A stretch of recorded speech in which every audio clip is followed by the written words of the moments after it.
Halo, salam jumpa pemirsa. Kita jumpa lagi di Katong Baomong TVRI Nusa Tenggara Timur. Tentunya akan berdiskusi suatu hal yang sangat menarik dengan narasumber yang juga kenal dengan berbagai potensi budaya.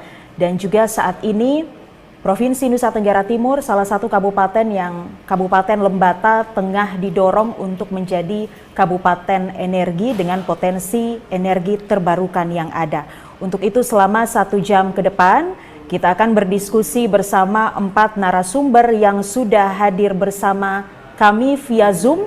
Narasumber-narasumber ini berada di Jakarta dan juga di Bogor. Kita akan menyapa terlebih dahulu narasumber saya yang pertama, Profesor Dr. Budi Leksono, ahli Malapari dari Badan Riset dan Inovasi Nasional. Halo Bapak Prof, bisa mendengar suara saya? Jelas, selamat pagi. Ya, baik, terima kasih Bapak Prof sudah bergabung bersama kami via Zoom. Dan selanjutnya narasumber yang kedua ada Bapak Alex Tifaona, selaku CEO PT Lembata Hira Sejahtera. Halo, selamat bergabung Bapak Alex. Ya, selamat pagi. Ya, baik, terima kasih Pak Alex. Selanjutnya narasumber yang sudah bergabung juga via Zoom, Bapak Gabriel Goa, Ketua FPRB API Kota Kupang, dan juga Ibu Desmiwati, ahli sosial ekonomi dan budaya dari Badan Riset dan Inovasi Nasional. Selama 1 jam ke depan kita akan membahas berkaitan dengan potensi energi baru terbarukan di Nusa Tenggara Timur, yang dimana Kabupaten Lembata didorong menjadi pulau energi. Baik, saya mulai dulu dari Bapak Alexander Balatifauna selaku CEO PT Lembata Hira Sejahtera. Bapak, tentunya masyarakat Nusa Tenggara Timur dan juga di Indonesia ingin mengetahui ide tercetusnya salah satu program yang kita kenal dengan program Mama Papa atau menanam malapari panen porang. Bisa dijelaskan kepada kita Bapak Alex berkaitan dengan program yang tengah didorong di Kabupaten Lembata ini. Silakan Pak. Ya, Assalamualaikum warahmatullahi wabarakatuh. Salam sejahtera untuk kita semua. Selamat pagi Nona Esther, Pak Prof Budi Leksono, Ibu Desmi dari BRIN, Pak Gabriel dari Padma, serta seluruh pemirsa TVRI di mana saja berada. Saya Alexander Balatifauna, Direktur Utama dari PT Lembata Hira Sejahtera atau disingkat Batara.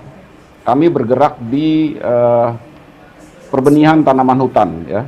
Nah, perusahaan ini baru berdiri bulan Juni 2023 kemarin, dan saat ini kami masih melakukan riset tanaman malapari dibantu sebuah perusahaan dari Belanda dan juga Bapak Profesor Budi Leksono dari BRIN. Kebetulan saya juga pengawas dari Yayasan Anton Ingati Fauna, sebuah lembaga non-profit yang berdiri tahun 2022 yang lalu, di mana kegiatan sosial yang dilakukan memang saat ini fokus untuk masyarakat Lembata. Jadi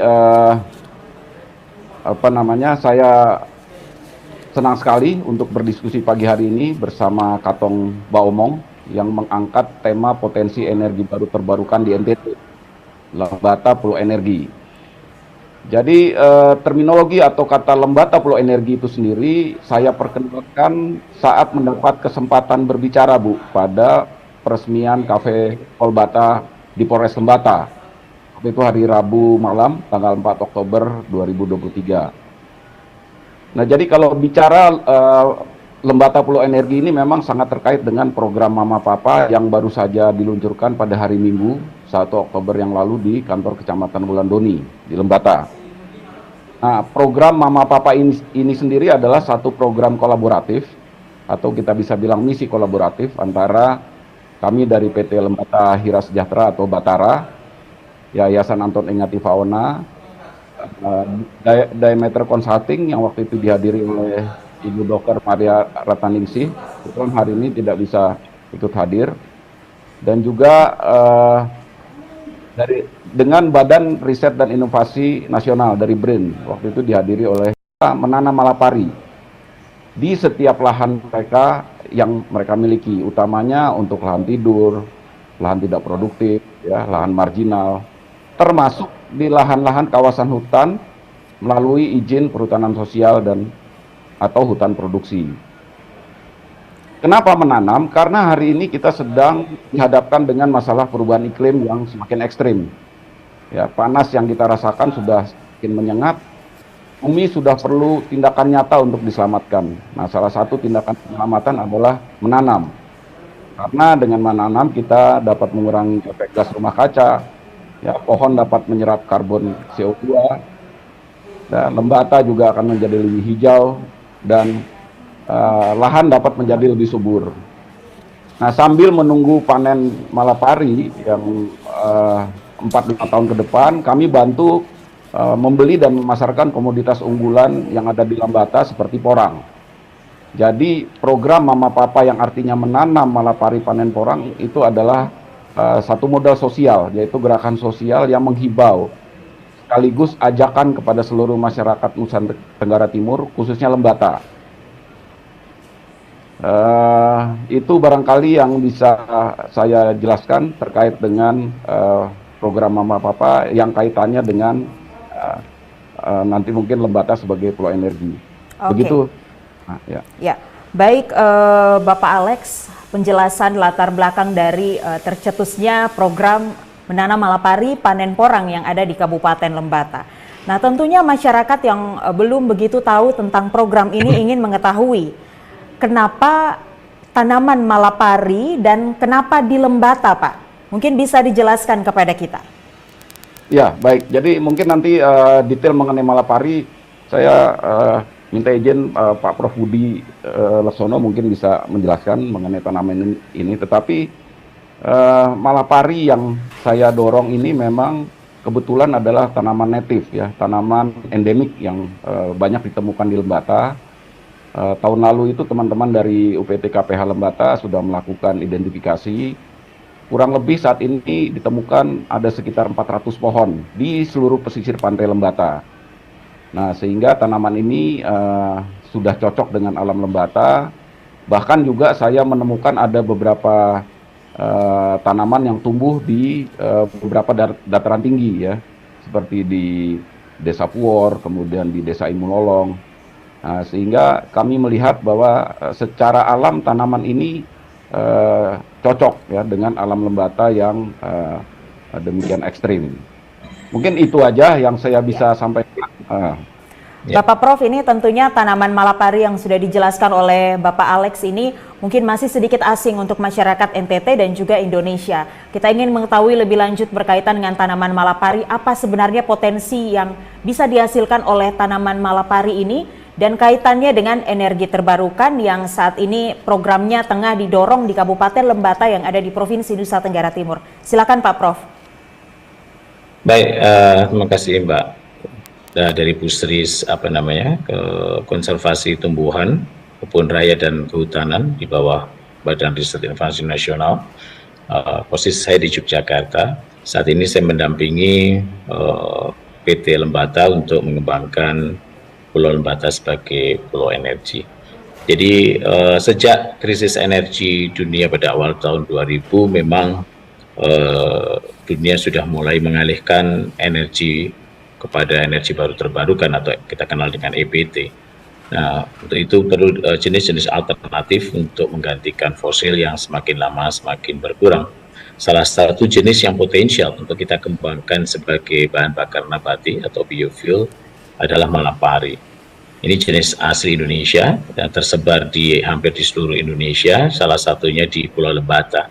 Kalau kita melihat sebaran malapari di Pulau Lembata, kita bisa melihat pohon-pohonnya sangat besar yang saat ini mungkin kita belum kita temui untuk hutan tanaman di Indonesia seperti malapari untuk hutan tanaman di Indonesia. Namun di Lembata kita bisa melihat pohon-pohon malapari yang sangat besar karena memang sebaran alamnya salah satunya ada di sana.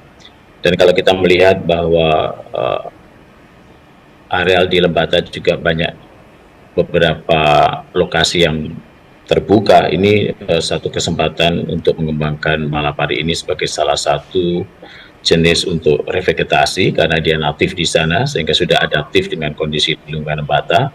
Yang keduanya mempunyai potensi rendemen minyak yang tinggi Nah, ini yang perlu kita cermati, bahwa beberapa tanaman hutan yang potensinya sangat tinggi adalah salah satunya malapari. Kemudian malapari mempunyai kelebihan lain, yaitu dapat memfiksasi nitrogen dari udara, sehingga ini juga akan menyuburkan tanah yang marginal. Kemudian kelebihan lain dari malapari ini adalah karena dia jenis legum dan juga dapat menyuburkan tanah, dia juga toleran atau dapat tumbuh pada lahan-lahan yang marginal seperti daerah-daerah kering. Ini karakteristik lahan di lembata kan seperti itu.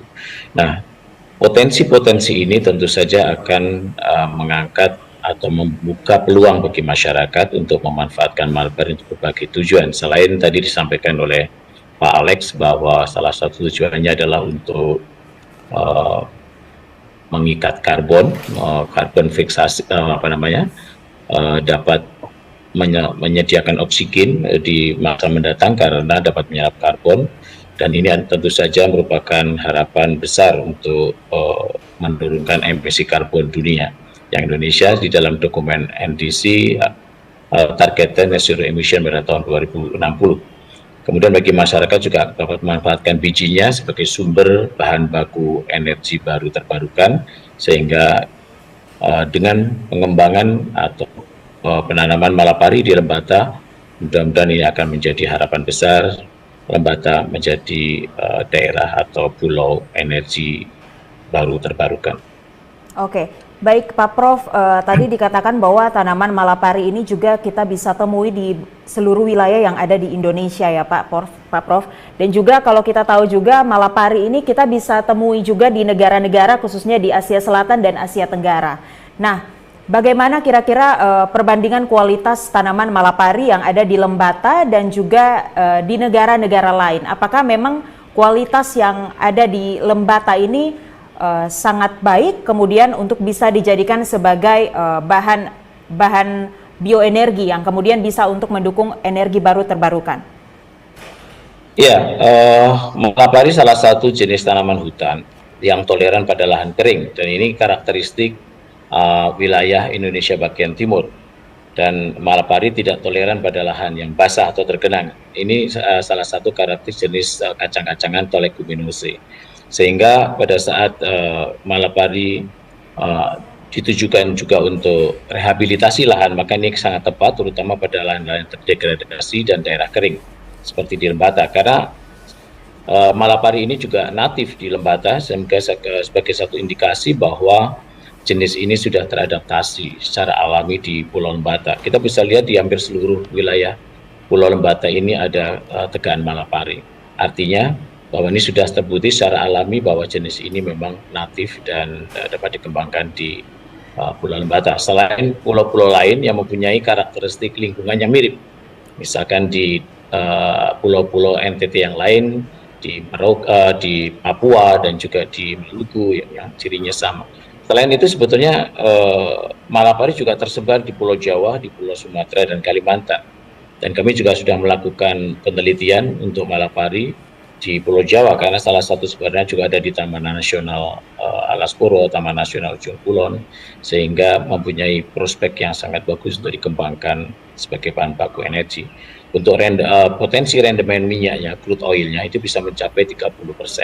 Ini artinya sangat tinggi dan tidak jauh berbeda dengan jenis-jenis yang lain seperti kelapa sawit dan juga jarak yang dulu pernah dikembangkan di Indonesia. Oke. Bapak Prof, ini tercetuskan ide untuk kemudian malapari ini menjadi bahan baku untuk energi. Kira-kira membutuhkan waktu berapa lama Pak untuk pengolahan dari tanaman hingga dia bisa digunakan sebagai bahan baku energi? Bisa dijelaskan kepada kami? Ya, malapari ini salah satu jenis tanaman hutan yang dimanfaatkan untuk bahan bakar nabati. Bahan bakar nabati ini atau biofuel ini diambil dari bijinya, sehingga hanya memanfaatkan bijinya tanpa harus menebang kayunya. Berbeda kalau kita memanfaatkan kayunya, berarti kita harus menebang pohonnya. Nah, biji malapari ini potensinya luar biasa karena prosesnya juga sangat sederhana dibandingkan jenis tanaman lain. Jadi dari biji malapari ini setelah kita keringkan dapat kita press secara mekanik untuk menghasilkan minyak mentah atau crude oil. Nah, karena acid value nilai asam dari crude oil Malapari ini rendah, sekitar 5-7%, maka proses untuk menghasilkan biofuel atau biodiesel ini cukup melakukan proses transestrifikasi, jadi direct atau single processing untuk direct ke transestrifikasi. Pada umumnya jenis-jenis tanaman lain yang mempunyai kandungan getah maka harus mengalami proses degumming. Kemudian karena acid value-nya masih di atas 5%, maka dia harus melalui proses esterifikasi. Nah, proses esterifikasi ini menggunakan bahan kimia yang juga akan menambah biaya produksi seperti metanol dan asam sulfat. Namun karena kelebihan crude oil dari Malapari ini acid value-nya rendah, maka proses untuk menghasilkan biodiesel melalui single proses atau langsung pada proses esterifikasi yang menggunakan metanol dan KUH. Jadi ini sangat efisien di dalam proses pengolahan menjadi biodiesel. Dan skala lab sekarang kita sudah mencoba untuk prospek menghasilkan bioaftur atau Sustainable Aviation Fuel (SAF). Ini kan kebutuhan dunia sangat besar nanti ke depan. Nah, minyak Malapari ini kebetulan sudah dilakukan tes di beberapa tempat. Kami juga sudah mencoba dan ini potensial untuk menghasilkan bioaftur untuk mengganti aftur yang semakin lama akan semakin habis. Begitu Mbak. Baik Pak Prof, ini tadi sudah dijelaskan bahwa memang dari biji yang dihasilkan oleh tanaman Malapari ini kemudian akan diolah dan juga ada zat-zat yang mungkin dicampurkan untuk kemudian digunakan ya Pak ya? Ya. Nah Bapak, kira-kira dari proses penanaman saat ini kan mungkin masyarakat Lembata tengah didorong untuk pembibitan Malapari ya, di lahan yang sudah disediakan. Nah tentunya kira-kira berapa lama dari tanaman bibit yang ditanam ini untuk kemudian dia menghasilkan biji yang kemudian biji ini bisa untuk sesuai standar bisa diambil untuk kemudian diproses? Iya, pada umumnya tanaman-tanaman kalau tidak dirawat, ditanam terus ditinggal, para petani menyampaikan ya rata-rata 7-9 tahun baru berbuah. Namun tanaman kami yang kita coba dengan menerapkan silviculture intensif, kita pelihara, ya kita rawat tanamannya, kita beri pupuk, maka pada umumnya umur 3 tahun sampai 4 tahun sudah mulai belajar berbuah. Artinya pada umur setelah 4 tahun akan berbuah massal dan bisa diproduksi. Ini kalau kita menerapkan silviculture intensif dengan perawatan yang sangat baik seperti di perkebunan ya, seperti di kelapa sawit. Beberapa tanaman lain, tanaman kehutanan juga demikian. Kalau didiamkan mungkin hanya baru berbuah sekitar 7-9 tahun. Namun kalau kita menerapkan silviculture intensif dengan perawatan, pemeliharaan, karena kita perlu memberikan input untuk mempercepat pembuahan, maka untuk Malapari ini sekitar 3-4 tahun sudah mulai berbuah. Di Australia juga PT Tarviva juga menyampaikan di sana mulai berbuah pada umur 4 tahun. Jadi hampir sama dengan di negara kita yang umumnya tanaman kami umur 3-4 tahun sudah mulai berbuah. Karena ini tergantung iklim mikro setempat. Jadi kalau iklim mikronya setempat ini sangat mendukung, dia akan berbuah lebih cepat. Tapi kalau iklim mikronya setempat kurang mendukung, maka biasanya mundur sampai 4 tahun. Tanaman kami ada yang sudah mulai belajar berbuah 2 tahun karena memang sangat ekstrim. Terkadang pada kondisi iklim yang sangat kering, dia akan cepat berbuah. Dan mudah-mudahan di Lembata akan demikian juga, akan lebih cepat berbuah selama kita menerapkan silviculture intensif.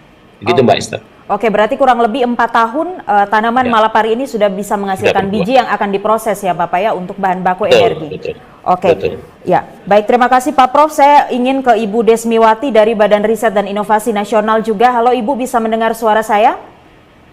Bisa Mbak, selamat pagi. Ya, baik. Ibu Desmiwati, tadi kita sudah berbincang bersama Pak Alex, tercetusnya ide menanam Malapari panen porang dan juga dari Bapak Prof. Kita sudah mengetahui apa sih sebenarnya tanaman Malapari ini yang dikatakan berpotensi sekali untuk menjadi energi terbarukan yang ada di Kabupaten Lembata.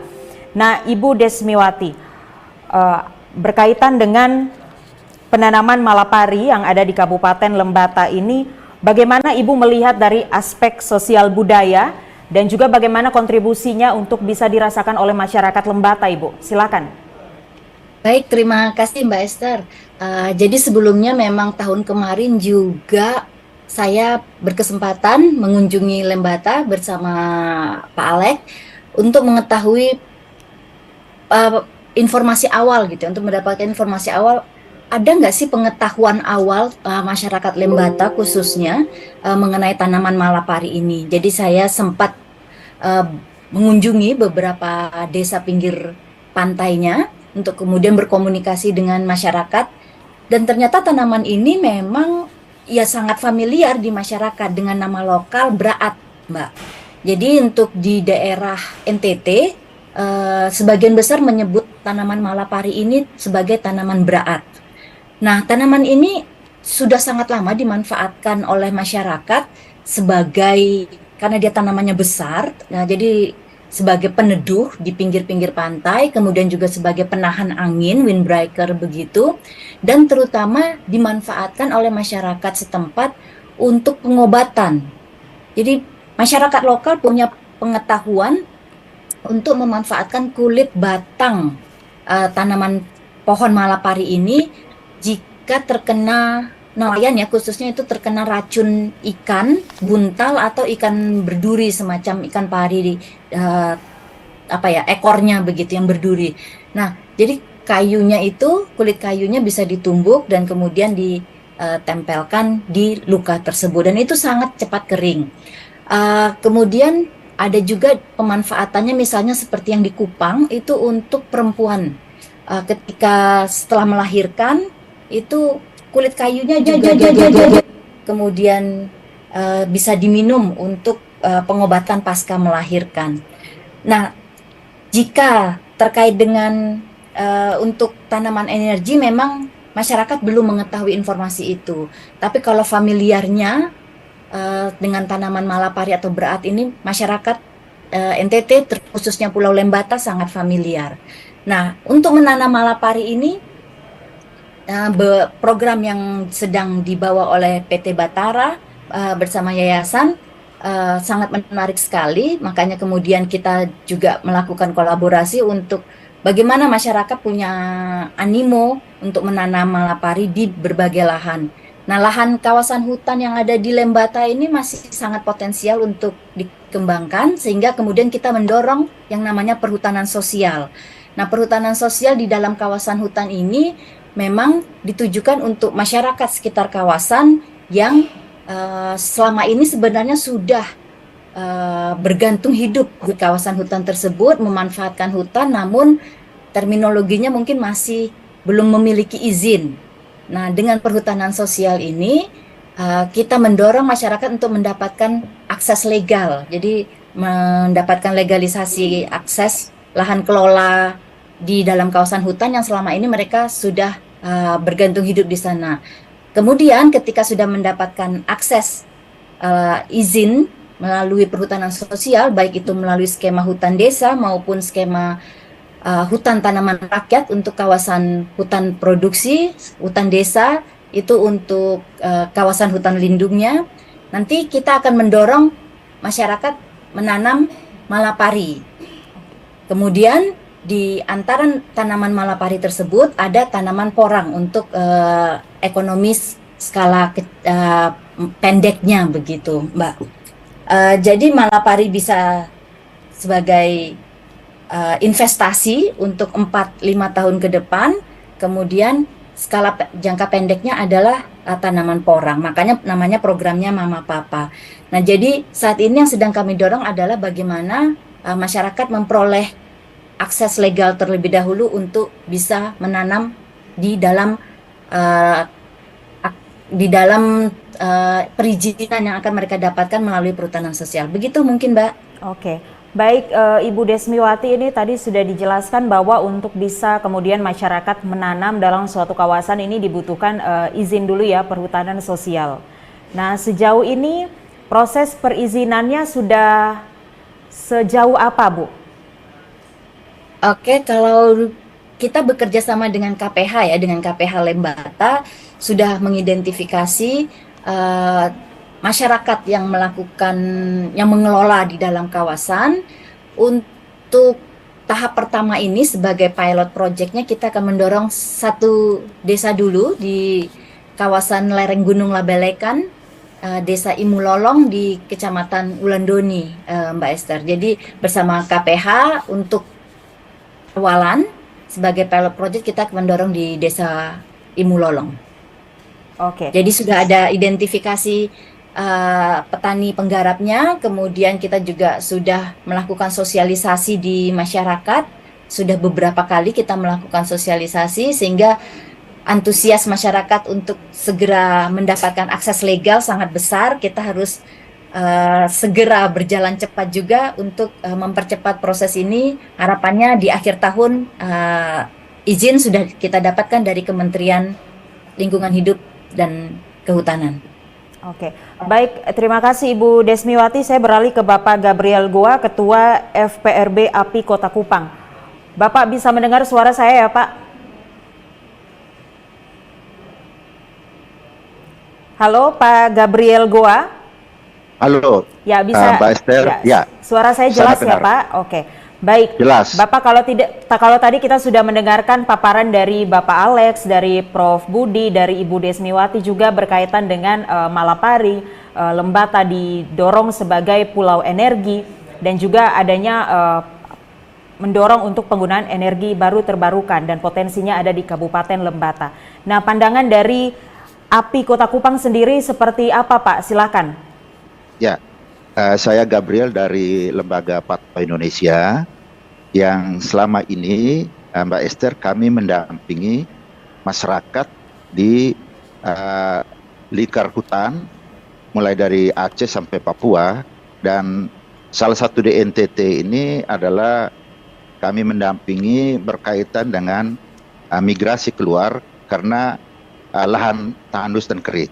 Tapi pada saat kami mendengarkan bahwa ada rencana besar dari Pak Alex dari PT Lembata Hira Sejahtera atau Batara, dan juga mendengar langsung dari Prof Budi dan Bu Desmi, kami sangat tertarik dan tergerak hatinya untuk mengajak semua stakeholder termasuk media untuk jadikan Indonesia ini menjadi energi baru terbarukan yang go internasional. Salah satunya kita sudah punya hutan energi, kita sudah punya energi baru terbarukan geotermal, tapi yang belum ada adalah pulau energi. Maka ide Pak Alex untuk menjadikan Lembata sebagai pulau energi, kami dari pendamping masyarakat selama ini setelah 20 tahun sangat-sangat mendukung, karena Lembata ini juga adalah salah satu yang dalam kategori pulau juga yang tandus. Tapi ternyata Tuhan memberikan hal yang luar biasa, bahwa ada sebuah pohon namanya pohon Malapari yang bisa menghasilkan energi baru terbarukan tanpa merusak hutan. Karena selama ini kami yang mendampingi adalah pohon-pohon yang setelah tumbuh ditebang akhirnya merusak hutan. Tapi ini justru pohon Malapari ini bagi kami ini pohon kehidupan bagi masyarakat Nusa Tenggara Timur dan branding Indonesia ke depan. Dalam kaitan kalau kita dengar energi baru terbarukannya lain kan ada resistensi masyarakat. Kalau ini kami sangat yakin masyarakat di Nusa Tenggara Timur sangat-sangat mendukung, apalagi Lembata menjadi pulau energi dan ke depan Nusa Tenggara Timur bisa menjadi provinsi energi di dunia. Ini mengapa kami sangat yakin, karena ini ada kolaborasi pentahelix, yaitu dari pemerintah mendukung, ada juga akademisi dan juga pendamping rakyat sendiri, ada juga perusahaan dan CSO, dan jangan lupa pers punya peran penting. Dan kami melihat bahwa TVRI telah menangkap program ini menjadi ikon kita untuk kita dorong nanti ke pertemuan internasional di Doha. Kita dorong TVRI bisa mengangkat ini bahwa Indonesia juga punya pulau energi, yaitu Lembata. Begitu Mbak Esther. Oke, baik, terima kasih Pak Gabriel Goa. Jadi pada prinsipnya Patma sangat mendukung program menanam Malapari yang ada di Kabupaten Lembata ini dan juga berkaitan dengan penggunaan energi baru terbarukan. Kalau Bapak Gabriel Goa sendiri melihat bagaimana respon dari masyarakat Lembata dengan adanya program ini, Pak? Silakan. Ya, respon dari masyarakat Lembata itu sangat, karena kami mendampingi mereka langsung ya. Jadi mereka sangat mendukung, Karena selama ini mereka kehilangan harapan karena mau masuk hutan pasti berhadapan dengan KPH. Karena ini Bapak ini hutan lindung. Kami sangat tertarik dengan program pemerintah yaitu ada perhutanan sosial. Ini akan sangat membantu masyarakat supaya tidak melanggar hukum. Bapak mereka selalu bertahan Bapak ini tanah wilayah kami.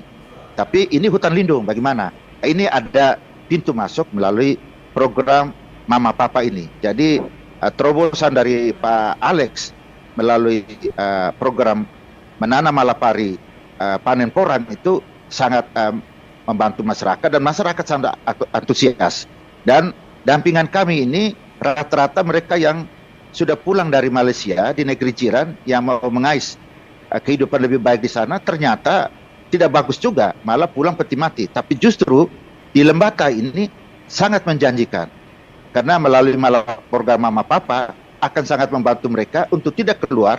Justru mereka akan menanam sekaligus tanaman jangka pendek untuk bisa makan dan adalah porang. Dan porang ini salah satu alternatif makanan jika berasnya kehilangan. Mengapa kita harus impor keluar? Kita bisa menghasilkan potensi tadi dari program Mama Papa untuk ekspor keluar. Dan ini kami sangat mendukung dari Yayasan Anton Engativa Ona sebagai Putra Lembata dan juga PT Hira. Dan sangat penting adalah pendampingan dari BRIN. Karena pengalaman kami ini catatan kritis untuk para peneliti. Peneliti Indonesia ini kan banyak meneliti, terus menulis buku. Bukunya tidak bisa diterapkan. Kami tertarik dengan Prof. Budi. Hasil penelitiannya bisa diterapkan bersama Mbak Desmi, itu bisa diterapkan. Kami sebenarnya agak alergi. Buku banyak akhirnya jadi alas bantal.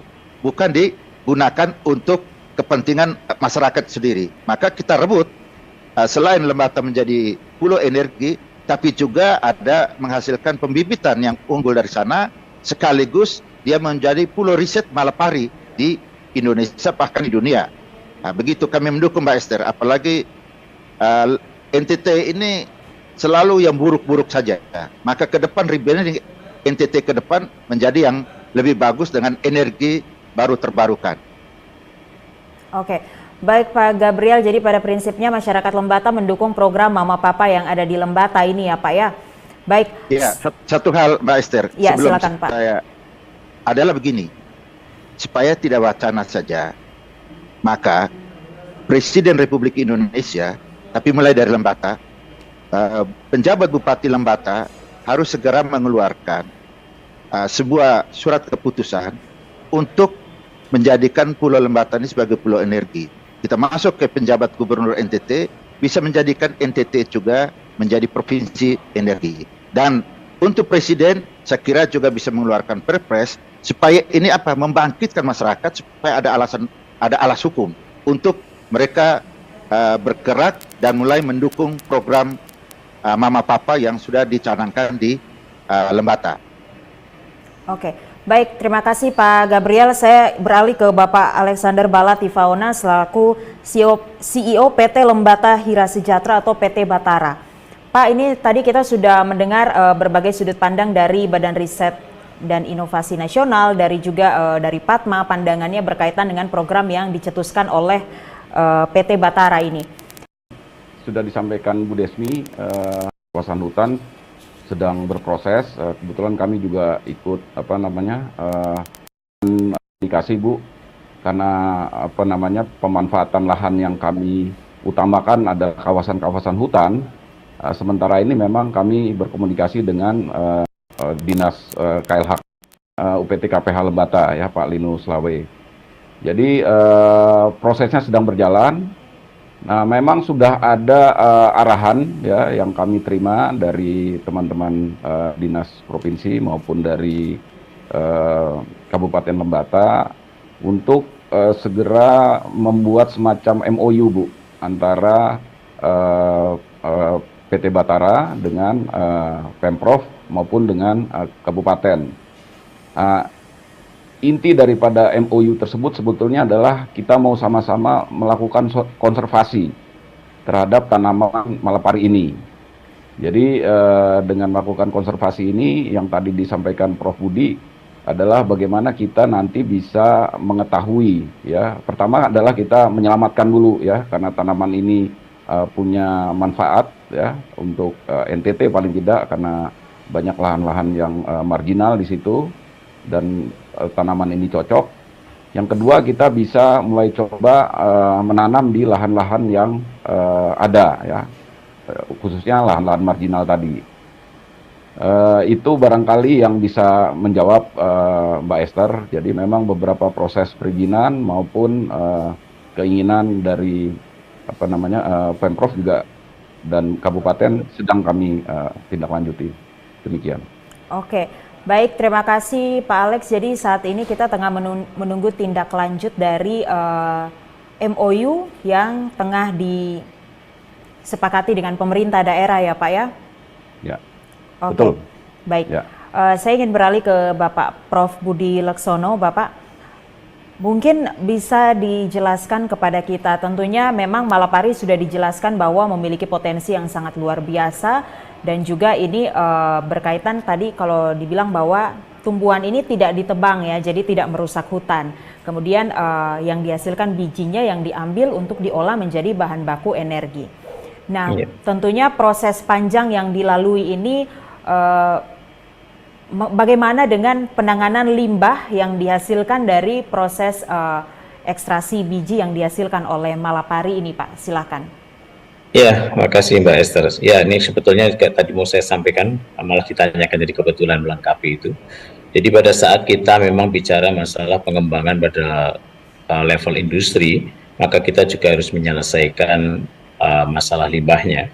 Karena kalau kita melihat bahan bakunya dari buah, kemudian diambil bijinya, kemudian menghasil minyaknya, maka limbah ini akan lebih dari 50%. Misalkan saja kalau crude oil atau minyaknya itu sekitar 30%, berarti 70% adalah limbah. Nah, ini kebetulan sejak tahun 2008, 15 tahun terakhir ini saya menangani dua jenis yang tujuannya sama, yaitu untuk bahan bakar nabati, nyamplung dan Malapari, dan kita sudah mengolah limbahnya mengikuti skema zero waste ya. Jadi kita memang harus limbahnya itu nol. Kalau tidak, maka kita tidak mengikuti motonya Pegadaian ya. Kalau Pegadaian menyelesaikan masalah tanpa masalah. Jangan sampai kita menyelesaikan masalah muncul masalah baru. Oleh karena itu limbah ini menjadi hal yang sangat penting. Jadi sejak dari bahan bakunya berupa polong, jadi biji itu ada di dalam buah ya Mbak Esther. Oke. Buah kacang-kacangan itu namanya polong. Ini kan limbah pertama ini. Limbah pertama yang harus kita olah. Kemudian setelah biji itu dipres, kan ada ampasnya. Kalau kita ngepres meres kelapa kan ada ampasnya. Nah, ini juga sama, namanya bungkil ya. Bungkil itu ampas dari hasil pres minyak. Oleh karena itu ada dua limbah pertama yang harus kita olah.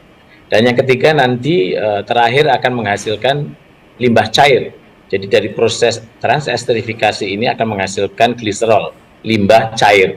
Yang ini kalau tidak dicarikan solusinya akan menjadi masalah. Dan ternyata yang saya lakukan selama ini, limbah ini menghasilkan added value yang luar biasa. Yang tadinya kita memanfaatkan supaya tidak menjadi limbah bermasalah, justru menghasilkan nilai yang luar biasa. Yang pertama dari cangkangnya, kita sudah bekerja sama dengan Fakultas Kehutanan UGM untuk praktek skripsi mahasiswa. Polongnya ini bisa kita proses menjadi pelet. Jadi pelet cangkang atau pelet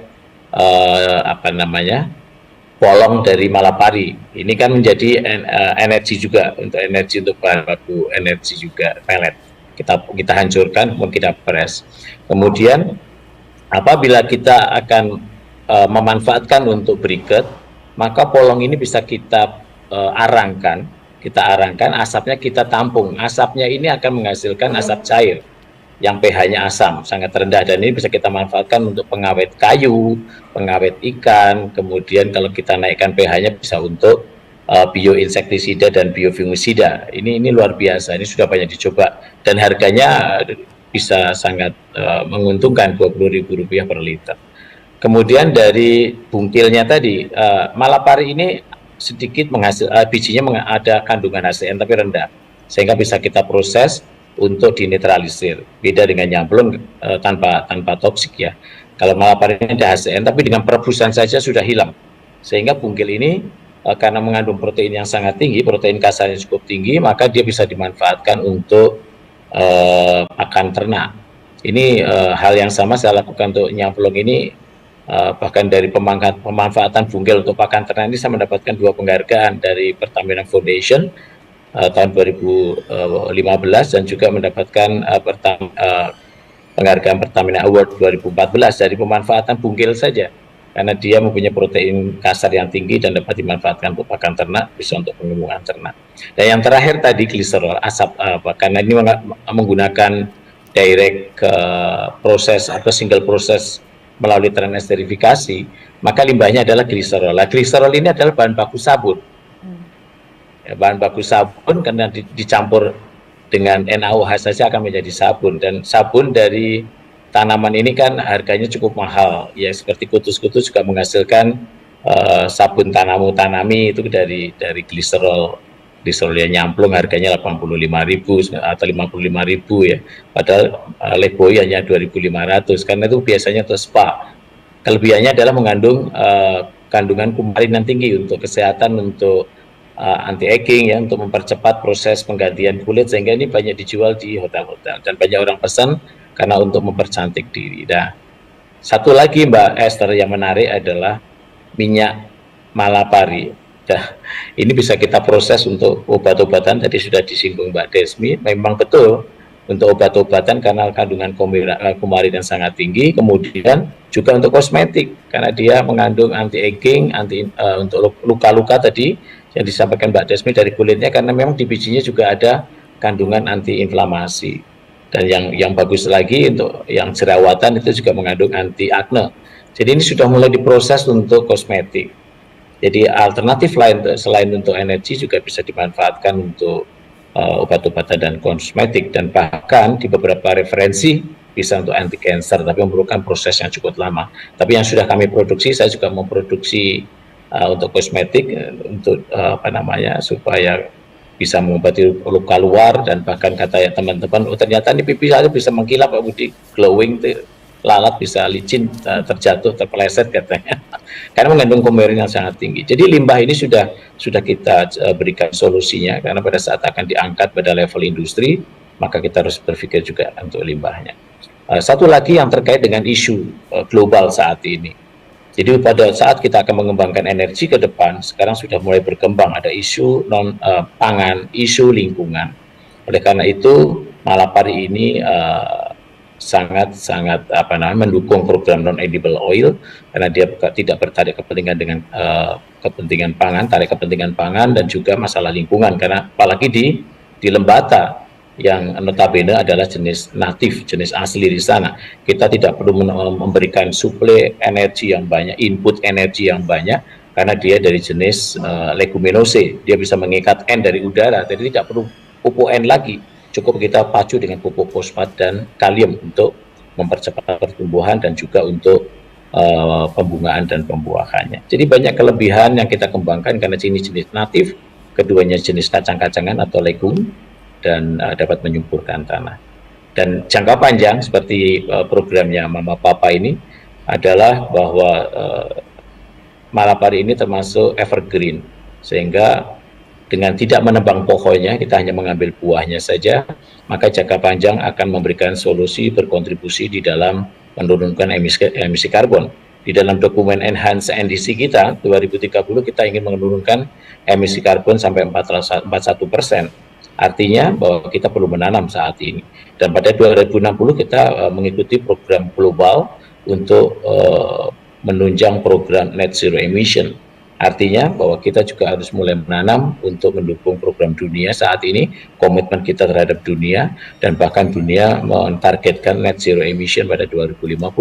Namun di dokumen NDC kita komitmen pada 2060. Saya kira itu Mbak Esther, banyak keuntungan dan kelebihan dari salah satu jenis tanaman hutan yang potensial di negeri kita, yaitu malapari. Oke, baik Pak Prof. Jadi bisa dikatakan bahwa tidak ada masalah dengan limbah yang dihasilkan dari tanaman malapari ini ya Pak? Betul, malah ada added value-nya kalau Oke. kita bisa mengolahnya dengan baik. Ya.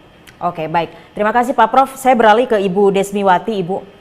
Kalau tadi sudah dijelaskan bahwa pohonnya ada di lembata, kemudian proses pengeringan, masyarakat juga diberdayakan.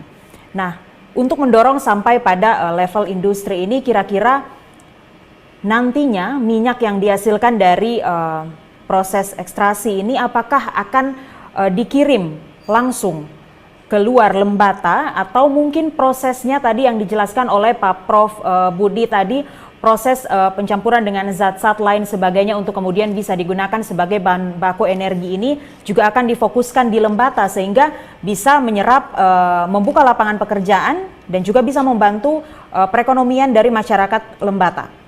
Silakan Ibu Desmiwati. Baik, Mbak Esther, ini sangat menarik sekali karena memang ini juga kita jadikan bahan diskusi dari awal ya dengan PT Batara, dengan yayasan bahwa kita akan mendorong Lembata sebagai pulau energi ini dari hulu sampai hilirnya. Dari hulu tadi yang seperti sudah saya infokan, bagaimana kita melakukan penanaman dengan skala yang masif gitu ya, melalui skema perhutanan sosial salah satunya, dan tidak menutup kemungkinan juga untuk menanam di lahan-lahan APL, kawasan penggunaan lain, di mana seluruh masyarakat bisa berpartisipasi untuk menanam malapari. Tetapi yang menjadi yang harus kita tekankan adalah yang ditanam itu yang bibit unggulnya, yang kalau seperti yang ajukan oleh PT Batara, bagaimana kemudian bisa menemukan bibit unggul malapari dari lembata, dan itulah yang akan dikembangkan lebih lanjut. Bibit unggulnya itu maksudnya kan selain yang dia fast growing, tanamannya cepat tumbuh, kemudian biji yang dihasilkan di pohon itu banyak, buahnya banyak. Ketika jadi biji, bijinya dipres menjadi minyak yang tinggi. Jadi menghasilkan minyak yang banyak. Nah, ini kita dorong hulu sampai hilir. Salah satunya juga mendorong bagaimana perusahaan bisa untuk menghasilkan pengepresan malapari itu di lembata sendiri. Jadi jangan sampai itu juga ada keluar gitu ya. Jadi hanya menghasilkan bahan baku, bukan, tapi sampai ke hilirisasi produknya. Seperti yang dijelaskan oleh Prof Budi tadi, banyak manfaat, dan kita akan coba dalam misalnya skala rumah tangga dulu. Prof Budi sudah mencoba, ternyata berhasil. Bagaimana kemudian ini diperbesar skalanya. Dan tentu saja ini akan memberikan dampak terhadap perekonomian masyarakat. Karena pertama dengan program Mama Papanya sendiri, ada program jangka panjang dan jangka pendeknya. Dengan jangka pendek porang itu sudah bisa membantu perekonomian masyarakat. Kemudian ketika malaparinya sudah menghasilkan, bijinya kemudian bisa dijual atau kemudian diolah, menambahkan added value produknya menjadi produk turunan minyak pongamianya, bisa dilakukan di skala rumah tangga atau kemudian di lembata sendiri. Itu pasti akan sangat menarik sekali secara ekonomi, bisa mendorong masyarakat untuk bergiat gitu untuk mengumpulkan, untuk memanen, untuk menanam dan memanen di masa depan. Saya pikir ini sangat strategis sekali sebagai ekonomi alternatif, sebagai ekonomi yang berkelanjutan, berkesinambungan, baik secara lingkungan maupun menjamin perekonomian di masa depan, Mbak. Karena saya yakin harga minyak untuk biodiesel, untuk produk-produk turunan dari Pongamia ini sangat dibutuhkan, pasarnya masih besar di dunia. Kenapa tidak kita bisa mengekspor dari lembata, kemudian harganya juga masih sangat baik, karena akan sangat baik karena belum banyak pemainnya, belum banyak yang memproduksinya. Begitu kalau dari saya, Mbak. Oke, baik, terima kasih Ibu Desmiwati. Ini tentunya juga menjadi harapan dari masyarakat Lembata ya. Jadi pulau energi yang ada di Lembata ini bukan hanya sekedar sebagai pulau untuk menanam tanaman malapari, tetapi kita juga mendukung adanya skala industri yang kemudian dikembangkan sehingga juga bisa menyerap tenaga kerja dan juga mendorong perekonomian masyarakat Lembata. Baik, saya beralih ke Bapak Gabriel. Bapak Gabriel, dari Padma sendiri melihat bagaimana keberlanjutan dari program ini jika dijalankan ke depannya di Lembata lebih jauh lagi. Kira-kira akan berjalan dengan sangat lancar ataukah mungkin yang kita takuti adalah di tengah jalan kemudian ada program ini terhenti atau bagaimana? Silakan Pak Gabriel Goa. Halo Bapak Gabriel. Oke, mungkin Bapak Gabriel belum terhubung dengan kami. Saya beralih pertanyaan ini saya tanyakan juga kepada Bapak Alex sebagai pencetus dari ide Mama Papa ini. Bagaimana kemudian PT Batara bisa menjamin keberlanjutan dari program yang tentunya kalau sudah dijelaskan bahwa membawa dampak yang sangat luar biasa untuk Lembata. Silakan Pak Alex. Ya, baik. Terima kasih Mbak Esther. Jadi seperti yang tadi sudah dijelaskan Prof. Budi dan Ibu Desmi ya. Jadi memang tantangan pertama adalah yang harus kita kita selamatkan atau kita konservasi adalah genetikanya itu sendiri. Artinya jangan sampai malapari itu karena ketidaktahuan masyarakat atau belum paham mengenai potensi ini ditebang. Nah, ini yang kita pertama harus hindari. Artinya kita perlu memberikan kesadaran kepada masyarakat bahwa ini perlu ada semacam konservasi. Ya, itu yang pertama. Sehingga di dalam program PT Batara di awal ini adalah bagaimana kita mendorong riset itu tidak hanya untuk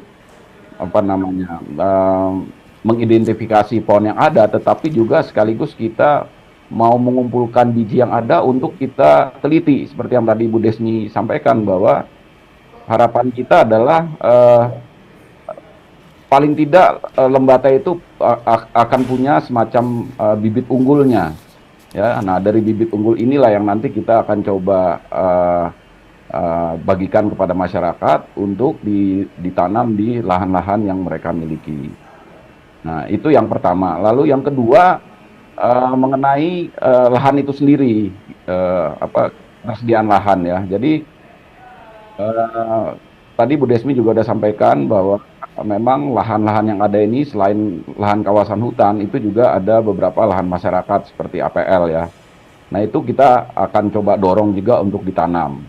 Nah, tetapi saya juga ingat ada satu catatan yang disampaikan oleh Ibu Maria dari Diameter pada saat kami sosialisasi, yaitu kita perlu memastikan mengenai kesusahan lahannya. Jadi contoh di area gunung misalnya ya, area tebing itu yang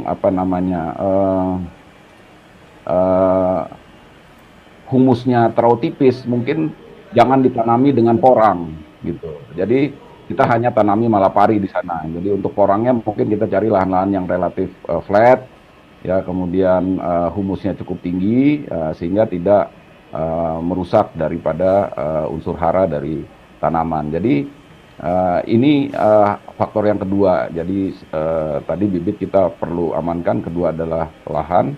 Nah, yang ketiga seperti yang tadi sudah disampaikan Prof. Budi, saya optimis ya bahwa kebutuhan mengenai energi baru terbarukan dari nabati ini punya potensi yang cukup besar. Ya, jadi ke depan saya melihat memang potensinya ada, tetapi sekarang yang harus kita jaga adalah jangan sampai pohon itu ditebang. Itu yang pertama. Yang kedua, kita sama-sama kita manfaatkan lahan-lahan yang ada ya, di Lembata, khususnya adalah lahan-lahan yang marginal ya, karena banyak sekali lahan yang berbatu, kemudian itu justru malapari ini cocok gitu. Nah, itu bisa kita mulai coba lakukan. Itu yang terkait dengan ke depan. Jadi saya juga sudah diskusi dengan Ibu Desmi ya, bagaimana itu nanti ke depan bisa hilirisasi.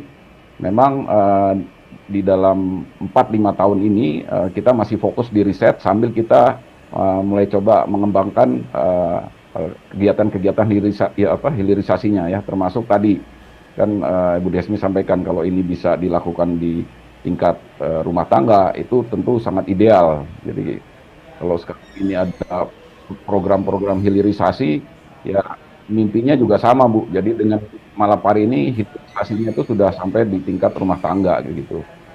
Karena mesin-mesin olah seperti yang tadi disampaikan Prof. Budi itu mesin pengolahan minyaknya ya itu tidak sekarang ini relatif sudah lebih murah lah.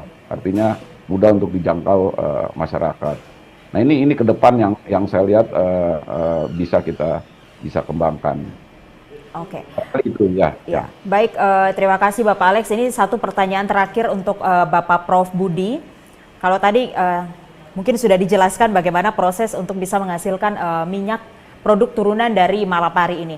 Tentunya masyarakat juga ingin tahu kira-kira produk turunan dari minyak Malapari ini kemudian untuk sebagai bahan baku energi ini bisa digunakan pada kendaraan kah atau untuk pembangkit listrik kah atau seperti apa? Mungkin bisa dijelaskan secara singkat kepada kami Bapak Prof.